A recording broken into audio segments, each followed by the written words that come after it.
Mr. Jay Crash, what you been up to lately besides the pandemic? Just everything and anything to keep busy. Watching a lot of Mad Max. you know, Preparing. yeah, preparing for apocalypse. Going through the Crash Assailant Records distro. Just doing a lot of chores and stuff like that, like in the booking world that I needed to do, that I just haven't had time because I'm on the road just more than ever. I was fixing to go into like my biggest year and ever this year, and so I had been spending months and months like preparing everything, and a lot of people depend on me too. So I don't get much sleep between the three, 4 acts that I work with. They just seem to be getting bigger and bigger and bigger. So who are you working with right now? Most closely with? Well, I've been with Crawlspace booking for over 10 years now, and I'm not going anywhere. I love working with Ron Conflict, and we are now 4 agents under the Crawlspace umbrella. So I've been doing that. I'm still active with Crash Assailant Records that I've been running for 20 years. Yeah, yeah, it's crazy being dedicated to the same idea and just not letting it go. Yeah. And on the booking front, I work with Days and Days, who just did a new record with Fat Records and hit the Billboard charts. I did not know that. Did that just happen? Yeah, Show Me the Blueprints just came out, and it debuted at 71 on the Billboard charts. And there's several different categories, and it just was very, very well received, very well done album. Produced by Fat Mike and Johnny from Youth Brigade, and it was done very well. And it was like the first time that Days and Days had been like out of like recording themselves and in like a big studio environment, and they just really put everything into it and nailed it. So yeah, that record came out. I work with the Bridge City Sinners. I'm kind of I work with them, like I do the booking, but I also tour manage them and help out with management stuff. So I'm on the road with them quite a bit, and they are in the process of doing a new record, and they have just been coming up really fast. Libby Lux is an old friend of mine, the singer, and old friend of yours too. Yeah. Yeah. I just spoke with her a little while ago too, and yeah, it's awesome. But anyway, continue. Yeah, so I've been working with them, out on the road with them quite a bit. I work with an old established stoner metal band called Bongzilla. They were like one of those bands in that scene, and then that scene blew up, and I started tour managing them, and it just like more and more has like come into like, they came over to Crawlspace, and we started like kind of co-booking them, like me and Ron, and then like I've started to help out with the management stuff as well, and so I'm really busy with them. I work with another act called Crazy in the Brains. I'm not sure if you heard that. I've heard of them, yeah. Yeah, a really wacky bonkers band from New Jersey that I absolutely love. I think is just amazing. Very creative, very talented. The singer's also an artist, and so he does a lot of their art, and it's just crazy stuff. So enjoy working with them. I work with a crust band from a very activist crust band from Eugene called Broken Dead. Great band, just heavy. Really like the front. She's amazing.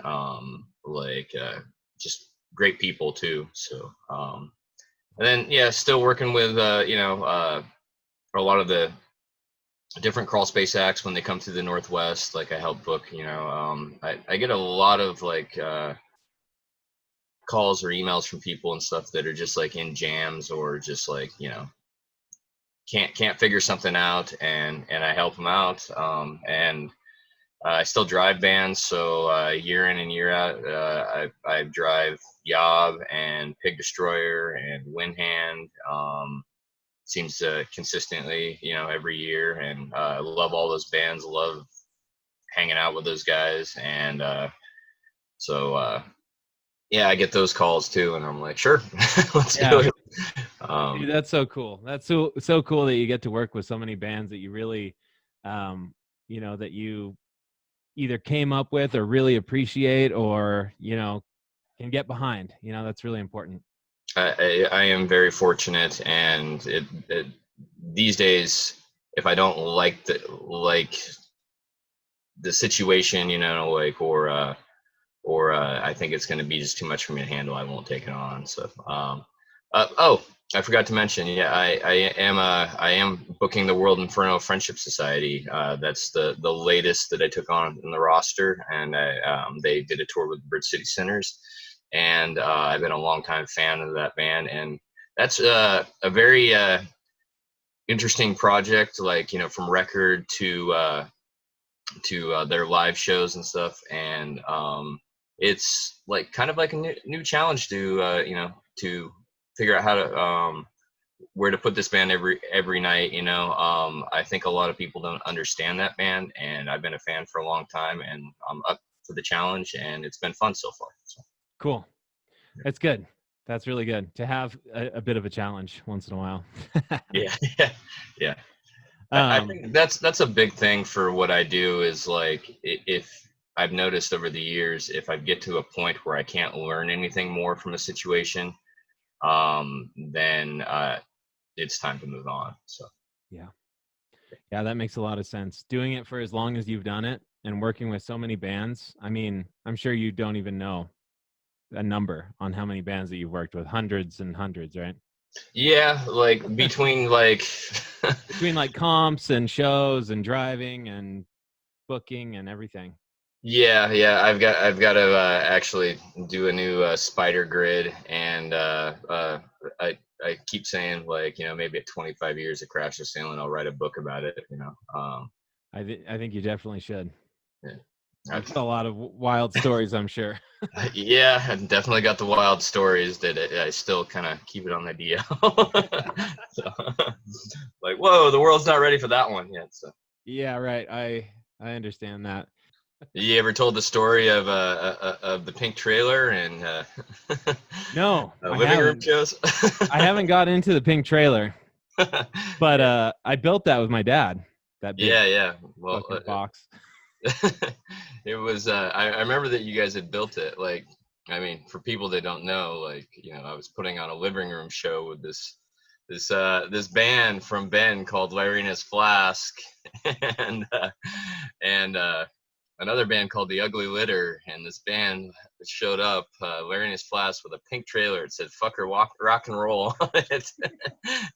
And the singer I happened to be talking to, who became the drummer, had a shotgun with a mic stuck down the barrel.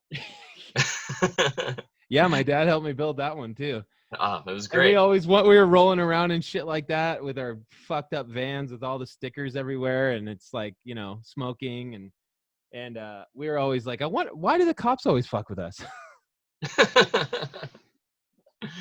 It's good stuff. Yeah. And somebody turned up. I couldn't believe those people let us. 90. What's that? In that house party, somebody turned up the thermostat to 90. I remember it being so hot. Yeah. And then later on, we found out that the heater was all the way cranked for some reason. Yeah. Somebody had turned it up, and like, you look at the pictures, and all of us are like, no shirts, just sweaty as hell, and people were like, "Man, that must have been a raging show." I was like, no, somebody turned the thermostat up. I mean, it was a raging show. I couldn't believe that that these people, like, I think I threw 3 shows in that living room, and we went and talked to the neighbors every single time, and just came up with new excuses why we had to have these going away parties. No, we're still going away again.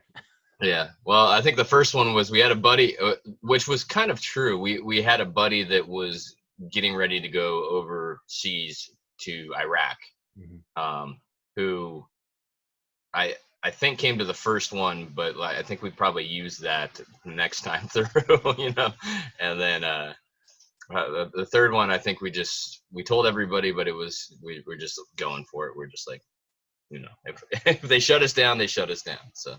Yeah, exactly. Yeah. I think we played with Ugly Litter like a handful of times, and I don't think we've ever played in an actual venue. It was always a house or a garage or somewhere in, yeah, around Eugene or Corvallis, hard Corvallis. And I can't. There's another band that we played with in a basement in Corvallis. I gotta try to think. Kids on Fire, probably. Or the Casketeers. Casketeers, definitely. Yeah. But I the only reason I remember that is seeing flyers. So. Yeah. Well, I'll think of the band, but we were playing in the basement, and the lead singer, I remember, of this other band, Hook and the Daggers, I think. Ah, okay. And he was singing in fishnet stockings with no crotch, just balls and dick swinging. And, it was just a house party in the basement, and he had a 40. And at some point he got so drunk he dropped it. It smashed everywhere, and somebody sort of scooted out of the way, and we played. And I kneeled down in the broken glass and beer, and I had the microphone up to my face like this, and Ian sat on my back. And that connection between his guitar not being grounded and me kneeling in a puddle of beer shocked both of us so bad. I stagger backwards and drop the mic. It was awesome. That's rock and roll, man. We got shocked pretty good that time. Yeah, I witnessed your brother actually rip chords out of his amp, and the end of a chord was still in his amp, and he was like, he had no idea what happened, but I was already going to find another chord and finding the longest chord I could find. Yeah. Oh my God, yeah, dude, so many things got broken with that kid. Yeah. Oh man. So what was the last show before the lockdown that you took part in? I was actually out in the Midwest getting ready to start a Bongzilla tour. The last couple shows, I guess, we did the first show in Minneapolis at First Avenue. It was Bongzilla and Lord Dying. And that was Bongzilla's first show as a 3-piece. They all original members that are in the band now, they just went from a 4-piece to a 3-piece. One of the guitar players went to bass, and it was actually really amazing. It's really cool. The frontman's always played guitar, but now he's playing bass, and I've seen that band so many times that it was just like a new sound almost, because they're a 3-piece now, because they're still heavy and still loud, but there's a little bit more clarity to it, which was crazy. So that was cool. And then we were at Reggie's in Chicago, and then we went to Milwaukee and literally pulled up into Milwaukee. We're going to go inside this record store, and the promoter calls and says yeah, man, I got to cancel the show. And at that point, we're in a rental van and everything else, and it was okay, this we had 5 shows canceled all in the same day, and the crazy thing was, I was starting to do the math, and by the end of that show, we would have been broken on the even on the tour, and we had 8 more shows left to go. Oh damn. Yeah. Because the band hadn't toured for a while, so we had all this leftover merch and everything, and we were really trying to economize and just be smart about the whole entire tour, and then yeah, coming out of it, I was like, whoa, well, now we own a bunch of merch. And, you know, we were, I think we were smart to cancel the rest when we did. And, you know, there was a couple like warriors that were still out there, like the goddamn Gallows and Weed Eater weren't going home. And then like 4 or 5 days later, they were going home. You know, like, you know, a lot of people in that time were denying it and stuff like that. I have friends overseas that have died from this, you know, like, damn, dude. that like it was a, you know, legitimate thing right away for me. Like when, okay, the numbers are not like through the roof yet, but people I know are in fact dying, you know, and healthy people too. And it started with friends of, you know, family members of friends like overseas, and it just went escalated from there. And like Italy and Spain and stuff. yeah, Italy and Spain, like right away. It just got out of control, and people were just here in the States were just like, oh, this isn't a thing, this isn't gonna happen, blah blah blah. And I was like no, it's happening right now. like I had to make the decision, and I got home as fast as I could. And it wasn't shortly after that they shortened flights. You know, that like all you flew home.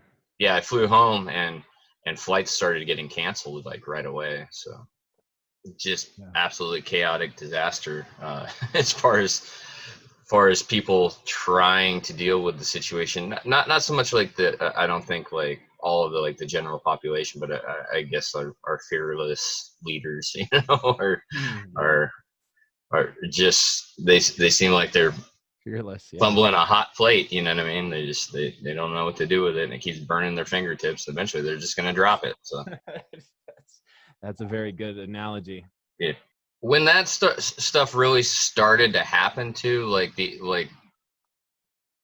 I had some like early anxiety about it, because I was in Japan and China in December. Oh wow. I had gone over to China to visit my friends from a band called Struggle Session. You know, I got the shirt on. I don't know if you can see it, but I got the shirt on. Sweet.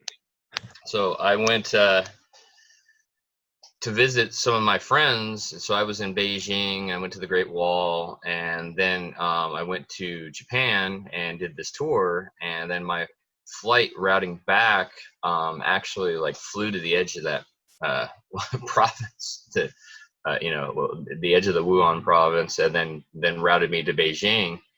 And you know, I know that people like wear masks and everything, like, you know, like in China and Japan, like just it's a thing, like if you're sick or not feeling well, you don't get everybody sick, you know, like but consider it. Yeah. Yeah.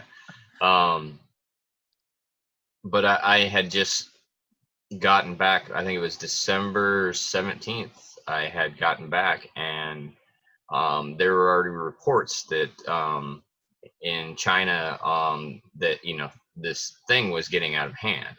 Yeah. And mysterious pneumonia.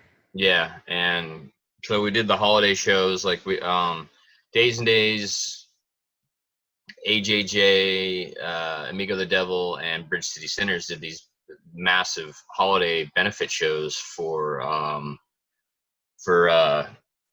immigrant and refugee rights. You know, they raised like $10,000 for in 2 shows, you know, for 2 different it was split between 2 different organizations, the Northwest Immigrants Rights Project and One America.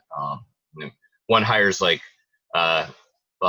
lawyers, and, you know, to help immigrants. The other one works on, you know, telling voters and stuff like that, like, you know, about different like laws that they're trying to be put into place, you know, against immigrants and stuff like. But yeah, we had done those, and it just, I kept hearing more and more about it, you know. And the first thing Trump is saying is like, it's a hoax, it's not real and stuff. And meanwhile, friends of mine, you know, like in in China, you know, like I checked in on them and they're just all like, yeah, a couple apartment buildings have guards out front of them, people can't leave, you know, and the more I would check in with them, the more it would escalate, and then it gets here, you know. Wow. And it's little cases are popping up here and there, and it's like every single punk song that's ever been written about, like, you know, people being in a trap and they don't know that they're in a trap, like, that's true. Yeah. It's coming to, it's coming to light, and like you put on like one of your old records and you're just like, whoa, like these people at this time felt this way, like they were going through something like this, and now it's like on a mass scale, like it's like every punk rock record is coming true. So Absolutely, man. 70s, 80s, 90s, and then now the end of the world is here. yeah. They were warning us the entire time. Why didn't we pay attention? Yeah. Why didn't we do more, right? So. Well, yeah. I mean, totally, dude. I like to, in these interviews, like, talk about tour stories. Either really good or really bad, you know? I mean, what era? Yeah, right. I mean, within the last 5 years. 5 years. Narrow the field. It's hard, man. When you tour all the time, you can't. It's hard to think. Yeah. On the spot. Well, here I can tell you one from Italy. Cool. I think it was I was working for. I think it was, yeah, I was working for the Casualties at the time. So you know, Jay Casualty, a good friend of mine, like he likes to bounce around stage. He does all the, you know, the punk rock jumps and everything.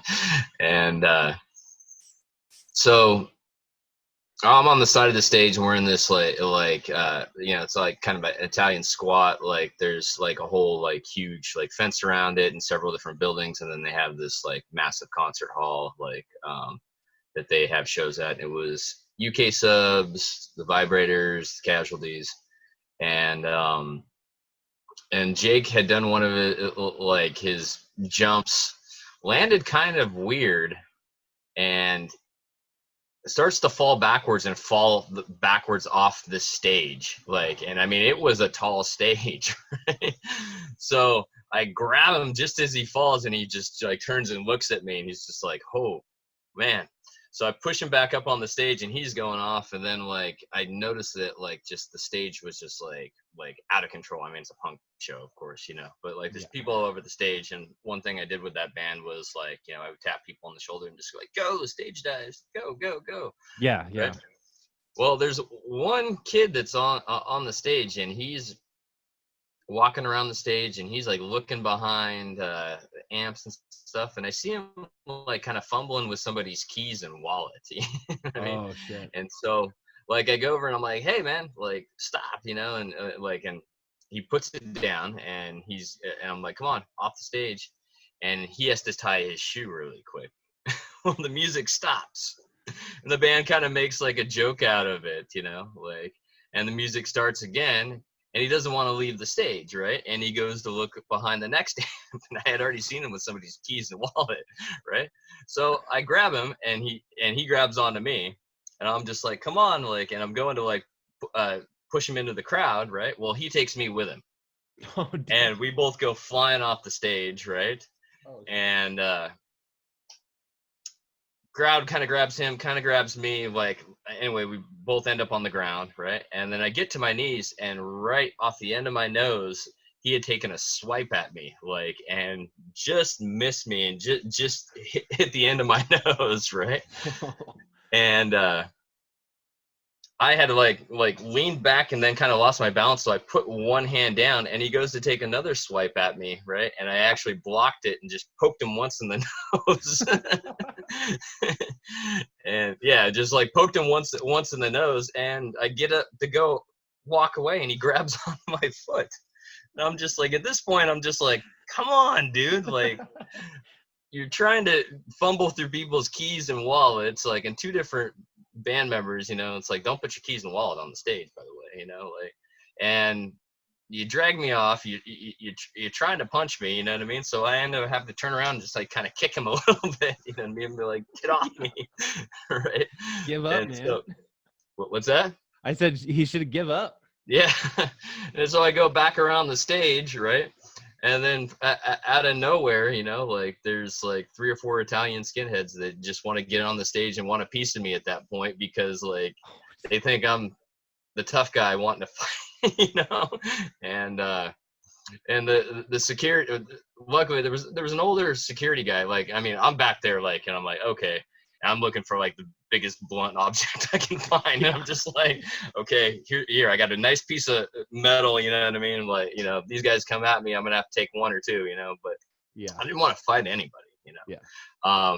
And luckily this guy that did security, like I guess he had connections like in the city with some gang or something like that, you know. So he ends up like talking to them, and then I just see him like get really serious and point, and they all just like kind of look at him and walk away. And these guys were like, these skinheads were like older guys too, and they just walked off. And one of them like later was like, come out here, you know what I mean? And like I'm just like leaving it alone. But yeah, like that's how quickly it escalated, like, you know. And dude. yeah, it's not trying to be a tough guy or anything like that. Like, Well, sometimes, yeah, sometimes you find yourself in the situation, and I know with me, it probably happens with you too. From time to time, people pick you out as the one that they need to like beat up first. It's like, because we're not slight, tiny little guys, and like, yeah. so they think that that's where the problem's gonna lie. So they go. At least that's what happened to me from time to time. Like, Yeah.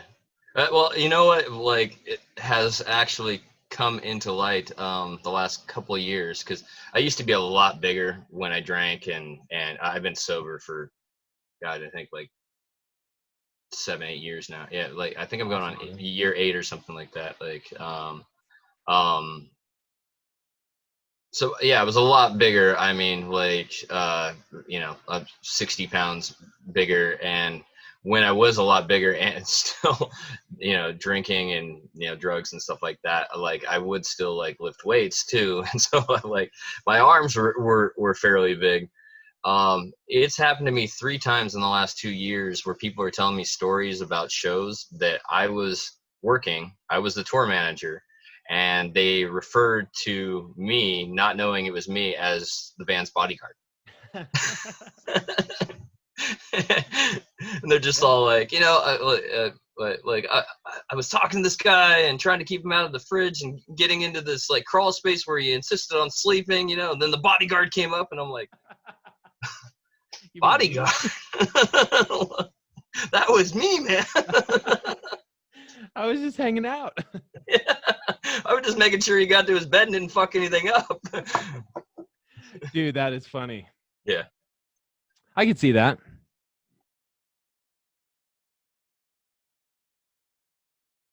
It being a place on the map that, like, when you're a band that doesn't have money for hotels, you're just like, well, everything's gonna be cool when we get to Reggie's and we can take a shower, and we can eat food next door, and then we can sleep there. You know, like it's just been such a haven of a venue for like so long, like, and the people are so cool, and they work so hard, and right now Reggie's is fighting, you know, with a lot of different venues that have all band together, and, you know, created a network that is pushing the federal government for funding. In fact, it's the National Independent Venue Association. Cool. Yeah. It's a bunch of venues banding together and going like, hey, like, we're a part of the economy too, you know, like, and because that's the thing, like, venues, people that you know, like myself, that like just work on that side of the board more than anything, like, are the last people to get anything. Yeah. Like, I mean, unemployment's just like, you're not employed, you don't really work, you know what I mean? And it's just like, I only work when I work like 12, 16 hours, you know what I mean, in that day. Like good examples, like, you know, when Larry and His Flask was with Fishbone and Reverend Horton Heat, you know, I was doing hospitality that day, and you know, getting all the extra beers for you guys.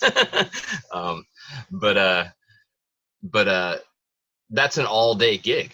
You know, I got to go shop in the morning. I got to set up everything, and I'm there from, you know, 9 o'clock in the morning until the show's over, which is like, you know, 11:30 at night. And then, you know, I do a little cleanup and you know, it could be 1 o'clock in the morning by the time I leave, you know, and I love the gig, you know, I absolutely love the gig. It's just like, it's cool. It's fun. You know, you get to see the show and stuff and get to hang out with everybody. And I've gotten to hang out with so many people because I got to open their bottles of wine and stuff like that. Yeah. But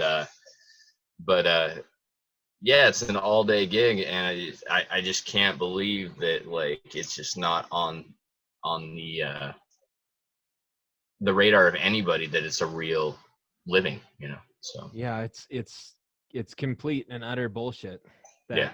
that the way, and you know, it's an ongoing theme throughout since, you know, I realized when we started our band up until, you know, I moved out here. It's just like other countries treat it differently, art, music, and they have subsidies, they have help, assistance, and probably with this whole thing they probably have more help for them too. But when I found that out, when we first started touring Canada and then Europe, and we just thought we were like all of the bands up there, and then they talk about, you know, the government help that they get in order to pursue their art, and we're like, what? They give you money? They give you a grant just to be a band? And they're like, oh yeah, and they put us on the radio because it's a national thing, you know. It's like being a patriot, you know. They help get their artists recognized, and it's like, what the fuck? Yeah. And we're, you know, like, and we try to explain, like, because a lot of the European nations look to us as, you know, where rock and roll originated and stuff like that. And I think that a lot of those countries really appreciate the music that comes out of America. And then we go over there and play, and they're just amazed that, you know, when we explain that, yeah, like, no, we don't get paid very well, and we just do this for fun. You know, this is what we wanted to do with our lives. And they're like, what do you mean? They don't put you up at night every night and feed you and, you know, all of this like we do? And we're like, not usually. I mean, Yeah. to some extent, yes, but, you know, it's just different.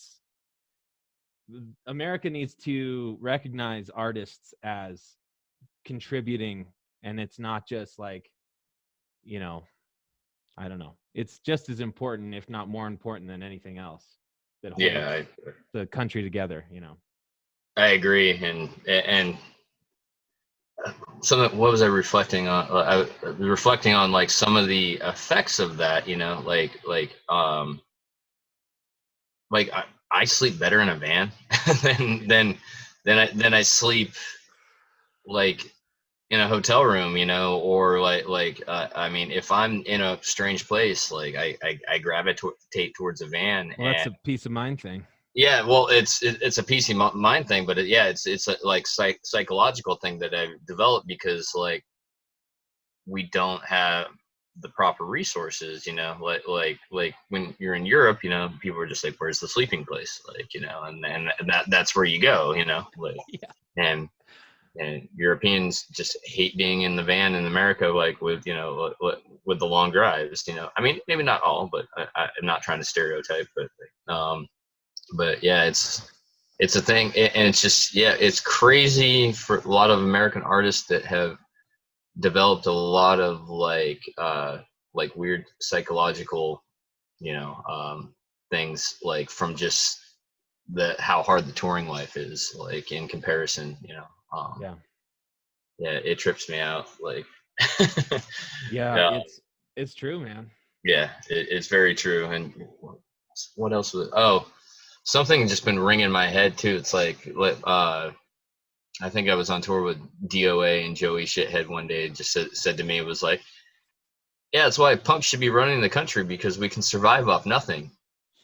And I can't get that out of my head, because it's so true. Like here's like so many punks like surviving off nothing before, you know, the virus, and now during the virus, it's just I'm just watching people like, yeah, we have nothing, you know what I mean? Like, Yeah. and we're gonna make it, you know, like, and people that live normal lives are just like, what do we do? Yeah. Yeah. It's And they like, buy all the toilet paper, and then we're all shit out of luck. yeah, huh? What punk are we gonna put in office? Yeah. I would say Joey Shithead, but he's Canadian, so Yeah. he'll be PM. But he's awesome. I love his philosophy and politics. He's a badass dude. I've never actually spoke with him, but I've, you know, been a huge fan for a long time. He actually is a politician. Yeah. Yeah. He's I believe he is in office for like what is equivalent to like a state senator, you know. So That makes sense. yeah. Yeah. So, Canada. Yeah, I've been reflecting on, like, now that I've had some time at home and stuff, like, and I've been working on building a studio in the house, and also silkscreen shop is going to go into the shop, and I've just been reflecting, like, on the fact that we don't have those resources available to us, like, you know, like all in one place, and I think because that's been a thing for so long, I've gotten tired of, like, I want all the resources under one roof, so that, like, you know, I can have that all under one roof, and utilize it. But also, like, I think it's just going to be such peace of mind if, you know, like a touring band hits me up and says, like, oh, you've got a van, you've got a backline, we can make the shirts there, we can even practice and record some stuff before we go. You know, I think that's a psychological thing of, like, you know, always wanting the resources available and not having them available, and so eventually, like, being dedicated to the same idea for so long, I'm just like I'm gonna make it to where these are available, you know, like all in one space. Not a lot of spaces in this country that, like, have all of that available. So No, I think that is very smart, and it definitely goes back to the mindset of DIY, like having everything that you can just do it yourself and have it all ready to go. I think that's a beautiful idea. yeah. It would be awesome to be that touring band and be like, holy shit, you have everything here. Let's just live here. That might be a problem, actually. Yeah. Get rid of them. Well, I'm back in I live across the bridge from Astoria, Oregon, like, and I am back to being the weirdo of town, you know. So I left for a long time, and now, yeah, my neighbors don't really talk to me. So, I thought at first you were in a comic book shop. no, but I am. That's one thing that you know, I never stopped doing. Like, I've always collected comic books and action figures, and really taken a lot of, like, inspiration from them, and never got rid of my stuff as a kid. And part of it was, you know, my dad saved some of the stuff for me because he's like an antique guy, but I never got rid of it, and then I never really stopped you know, buying that stuff here and there, like, over the years. And I don't have like a massive collection like the people that I look up to, that I'm just like, Yeah. you know what I mean? Like, but Yeah, but you got some really classic ones right there, it looks like. yeah, well, a lot of those ones over there are Star Wars magazines from that were actually just like scientific or sci-fi magazines from the 70s. that Star Wars, when it was big, like coming out, like we're all over every single magazine, you know. So that's a lot there. The one way up in this corner is actually like a promo that the original films came in. There's 700 original reels, and they came in these like really basic little promo kits, and the promo kits got lost right away, you know, like yeah, it's one of 700, so it's kind of a gem that I got. It's not Wow. not worth a whole lot of money, but it's kind of cool to think that like, oh, one of the original reels came in there, you know. So yeah, that's awesome, because whoever was just running the reels just took it out, and it probably got kicked under something in the theater, and yeah there forever. yep, exactly. So I and love you that know, shit. I like going to, because you know when you're a young punk, you go to Goodwill and find punk clothes. You know? Yeah. And and me and my dad used to go to Goodwill like when I was a kid, you know. So I just like looking at like junk and finding like cool old stuff. And one thing that I know how to do is to go through the action figures. Like you'll see them in like Goodwill, and they'll be in like a little bag and have like 10, 15 like kids toys. You know, I can take one of those off and sit there and thumb through it and be like, oh hey, I know that that's like a weapon to a Star Wars guy. You know what I mean? And, You know which one it goes to. yeah, like, or like I mean, I found an original Jawa, you know, like with its cape and its weapon, that I ended up buying for $3, you know, like, and I mean that's easy a $40, you know, score. Sweet. Yeah, it's just fun to go on the hunt, and it's cheap. It's super cheap. You know, like people go and they spend like thousands of dollars being a collector. You know, and if you got the money, that's great. But if you don't have the money, you can still be a collector. Yeah. You know, like That's true. I've had a lot of fun going like, I'm gonna give myself a budget of $10. And I'm going to go to 2 Goodwills and a Value Village today, and I'm going to see if I can find anything from the collection, you know? That's awesome. Yeah. This is, I think, the longest I've gone in my life without going to a thrift store. Yeah. Yeah. It's killing me, bro. Kind of weird, yeah. Next one. Mr. Jay Crash, thank you so much for taking the time to speak with me. No problem, man. Yeah, it's good seeing you, bro.